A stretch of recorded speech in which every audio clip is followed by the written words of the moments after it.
नमस्कार साथियों।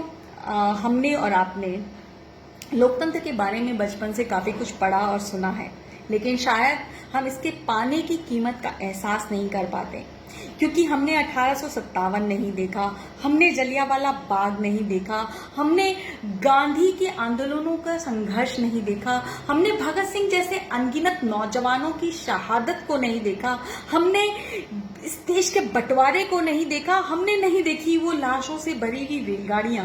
हमने सिर्फ वो भारत देखा है जिसको हम नक्शे के अंदर लकीरों से बंधा हुआ देखकर बहुत खुश हो जाते हैं और हर 5 साल बाद मतदान कर एक जिम्मेदार नागरिक होने के कर्तव्य की इतिश्री कर डालते हैं। लेकिन लोकतंत्र सिर्फ इतना नहीं। लोकतंत्र में जो महत्वपूर्ण है वो इसका जन और जन के द्वारा दिया हुआ आदेश।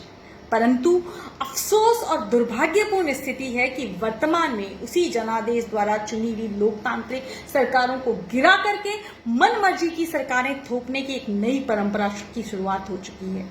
मैं आज इस देश के हुक्मरानों को उन्हीं के नेता अटल बिहारी वाजपेयी जी की वो पंक्तियां याद दिलाना चाहूंगी जिसमें उन्होंने कहा था कि सरकारें आएंगी और जाएंगी, लेकिन ये देश रहना चाहिए। लेकिन ये देश तब रहेगा जब इस देश की लोकतांत्रिक प्रक्रिया जीवित रहेगी। ये देश तब रहेगा जब इस देश के जन के आदेश की कीमत करना आप सीखेंगे, और ये देश तब रहेगा जब इस देश के लोकतंत्र की नींव मजबूत रहेगी। लेकिन इस नींव पर जो आप खोखला करने के लिए लगातार प्रयास कर रहे हैं, ये सही नहीं है। मेरा इस देश के नागरिकों से निवेदन है कि लोकतंत्र को बचाने के लिए अपनी आवाज बुलंद करें और ये जो सरकारें गिराने और बनाने की जो नई परंपरा शुरू हुई है, इसके ऊपर सवाल खड़े करें, क्योंकि अगर आज आपने ऐसा नहीं किया तो हो सकता है कि भविष्य में आप अपनी भावी पीढ़ी को जवाब देने में असमर्थ हो जाएं।